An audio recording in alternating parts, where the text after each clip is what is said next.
But that was a good night. Yeah? What's up? Can I borrow like an inch or two butter? Yeah, go for it. Oh, However man, much you want. you're GoProing? I am. Hello, camera. Hi, Sorry. this is Ricky. There you go. For all two people who are going to watch this. Yeah, go ahead, go for it. Alright, so that was Ricky. He wanted to borrow some butter. And I totally forgot where I was.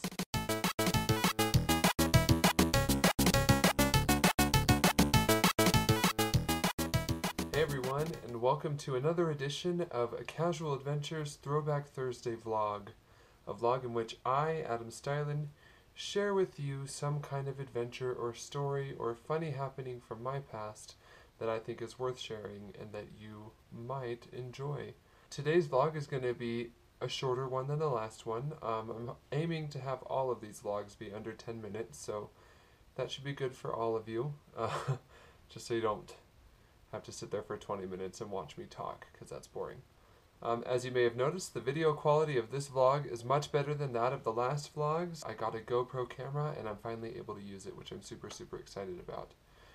You may also notice that I am still wearing a hat, even though last Thursday I denounced the evils of truth and hats. Well, last Thursday I said I didn't like hats. I retract that statement. I now love hats and encourage people to wear them all the time because it lets you get away with bad hair days and look snazzy, especially when you wear awesome shoes that match your gray hat that you lost at a Nevada salon, but that you can replace if you believe in yourself and have money, which is what I'm working on. You may also notice, due to the better quality of this video, that my eyes are super glassy and my skin is super gross. That's because, as I said before, I work the morning shift as a custodian, which, as I've also said before, is super fun. Tomorrow is my last day as a custodian, which is fantastic because it means I can stay up till 11:30 or 12 without being like, oh, I have to wake up in 4 hours or 3.5 hours, and then walking around looking like I'm stoned because my eyes are so glassy from being tired. So I'm really excited about that. Now, without further ado, let's get to the Throwback Thursday vlog and the story that I want to tell you.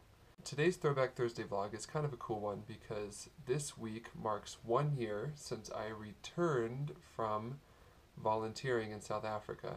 If you're just joining us or new to this, just to let you know, I lived in South Africa for 2 years where I did full-time voluntary work. So we did service and went around meeting people and seeing how we could help them and stuff, and it was the coolest thing I've ever done, and I met lots of amazing people, and it has literally changed my life. Not figuratively, literally changed my life. So today what I wanted to do for you guys, or to tell you guys, is just the weird little random memories that I can remember about the last few days in South Africa.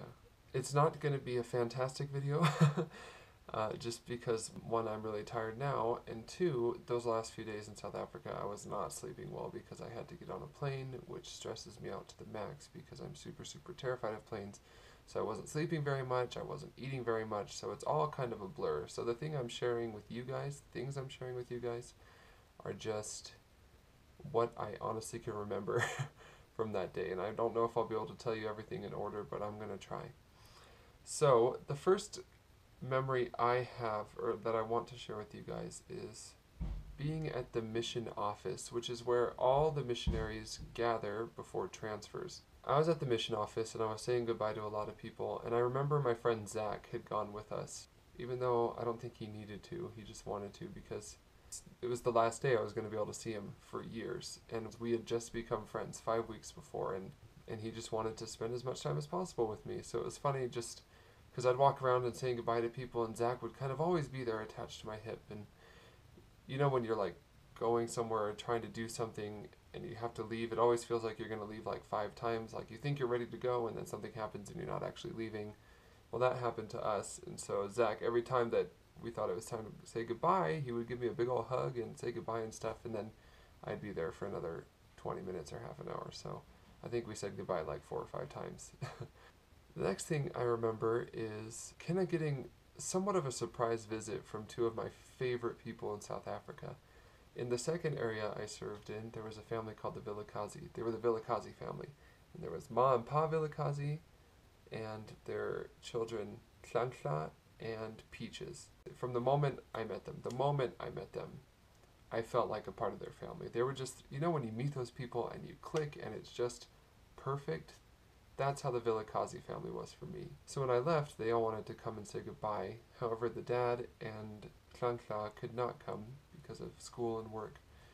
But Ma and Peaches were able to come to the office so that they could come and see me off. And I remember before anything was said, Ma, who hadn't seen me in maybe like 13, 14 months, was just like, "Oh, have you not been eating? Why are you so skinny?" Because I had lost like 50 pounds from the time that she saw me. I just remember her being initially concerned, but realizing I was fine, and we were able to say goodbye and hug and take some pictures and stuff. And it was honestly just a blessing to be able to see them, because I wasn't sure if I was going to be able to see these people again before I left. But yeah, after I said goodbye to everybody, all the missionaries that came on my mission with me, we bundled up into a van with all of our stuff, which was a really tight squeeze, and we headed to the mission home. So, Wednesday morning, all the missionaries that were going home, including myself, all bundled up into the same big old van thing and made our way to the airport. We were all dressed in our missionary best, suits, ties, tags, had all our luggage, and were just jabbering and talking excitedly about going home. Because, for one thing, it was just exciting. We were going to see our families again. We were going to be able to go to the movies and watch movies and listen to music and hang out with our friends all the time and stuff. So that was exciting. But I think we're all really super nervous, because all we'd ever known for 2 years was missionary work in South Africa. That's all we did all day long for 2 years. So we were all just kind of laughing and talking somewhat nervously and excitedly, and it was really fun. And I put in, or had the driver put in, this album. I just took the thing out of the case, but this album, it's called The Home We Built, and it's by a South African artist named Matthew Mole, who, here's the CD, who's really, really good, and who I found out about in February of last year, and who has really kind of like positive, uplifting music. And so we put him in to play, and he was just kind of background music, and we would stop and listen a little bit and then talk, and stop and listen and talk and laugh. And at the end of the CD, the last song that came on, which is the last song on the album, obviously, was a song called We and You Confide, which is my favorite song on the album. And I just remember all of us got quiet when that song started playing, even though nobody in the car besides me had heard that album before, or that song. And we all just listened to the words. And I remember the chorus came, and the chorus, it says, "We will search and find, don't just waste your time. We are coming home sooner than we know." Which for us was incredibly poignant and apropos, because we had seriously just spent 2 years seeking out and finding people that we could help, or that needed us to come and help them and teach them and do service for them. And we were working all the time. There was no time wasted in doing what we were doing. And even though it was 2 years, it felt like it had gone by just like this. And so these lyrics, they were just incredibly powerful. I remember just being almost crying, thinking about the fact that I was actually going home, that I was leaving what honestly had been my home, a place that I loved more than almost anywhere in the world. And I didn't know when I was going to be coming back, and I knew all of us were thinking the same thing, except maybe the person from South Africa, because he could just come back on a weekend. But we just knew things weren't going to be the same as they had been, and it was a very surreal moment, and one that I won't ever forget. But soon enough, we were at the airport. We said goodbye to those people that were going to different places, and boarded our plane to London and left. Now you should know that the Wednesday I left was the day that Applause by Lady Gaga was released. And so I had obviously been keeping tabs on all that. I went, and when we hit Heathrow Airport, I was glad to be out of the freaking plane, because flying is the worst. I hadn't slept the night before. I hadn't eaten for who knows how long. I didn't sleep on the plane because I'm honestly terrified of flying, and I'm just so anxious that I can't function like a normal person when I know I have to be on a plane. So when we got to the Heathrow Airport, I was just running around looking for distraction, and I thought that the Lady Gaga song is out. So I went and found like the little Apple Mac store. It wasn't a Mac store, they just had iPads there. And the iPads were obviously connected to the Wi-Fi so that we could try them out. And I went on YouTube and I started watching the Lady Gaga Applause music video. And then a grumpy store worker guy came up and he's like, "You're not supposed to use those for personal use. They're just for display." And he's like, "So you need to turn that off." And I was just like, then why are they connected to the internet and why am I able to go on YouTube? Please just let me watch this thing. It's the one thing that's going to keep me from probably throwing up from being so scared about a plane. Just let me do it. I obviously didn't say any of that because I'm generally a pretty nice person, but I was like, that's ridiculous. However, the Heathrow Airport is the busiest airport in the world, or so I'm told, and it has plenty of other stuff to distract me, including Harrods. I remember specifically loving this Alexander McQueen wallet that cost like £595. Then I got on a plane separated from my friends going to Arizona. This plane ride was awful, obviously. I still hadn't slept and had been going on like 48 hours at this point. I hadn't really eaten. I'd eaten a little bit, just like a candy bar or something, because I knew I needed to eat something, but so a candy bar was the wisest choice.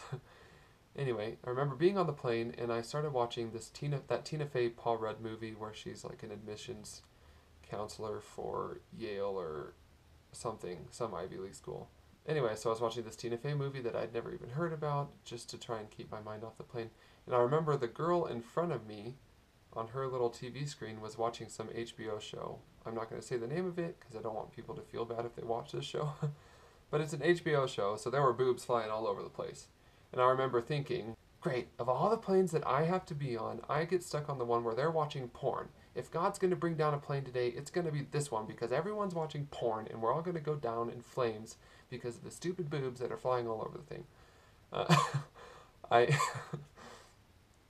I realize now that that's very irrational and crazy way of thinking. Don't think that way normally. I was just so stressed out, but that was literally what was going through my mind for about half an hour. That's the state I was in. Sleep deprived, hungry, and terrified. Not soon enough, the plane landed in Phoenix, and I was met at the airport by all the people I love, like most of the people I love in the Western world. And that was just a wonderful experience. We went out and we had Italian food, which I'd been craving for months, so I was very, very happy to be at an Italian restaurant with all my friends and family that I love so much. It was with Nathan and my cousin Haley, who you're definitely going to meet this coming week because she's coming to Utah. I'm so excited because she's like my best friend.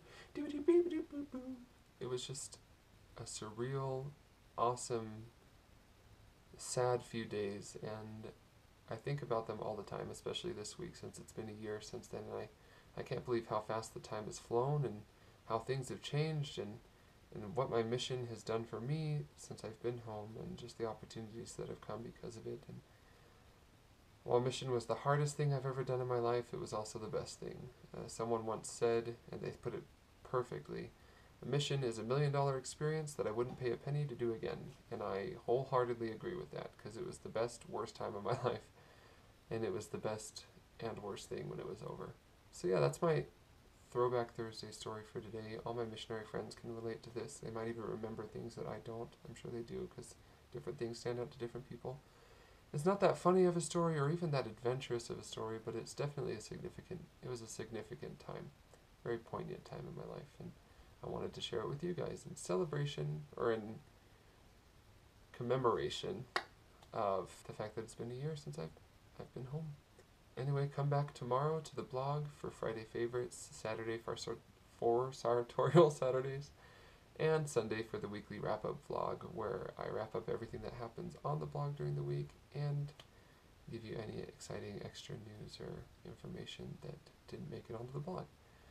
Until then, much love. Goodbye. I just hit the thing and it's making the thing shake.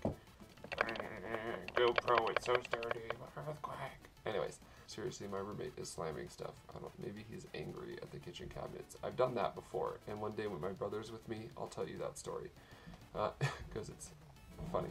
You probably see, like, the snot coming out of my nose right now. That's pretty disgusting. Yeah, I just did that. You're welcome. We got to say goodbye. The mailman's here. I wonder if he's delivering my Graze box. That would be wonderful because I'm starving, as always. I just picked my nose every time.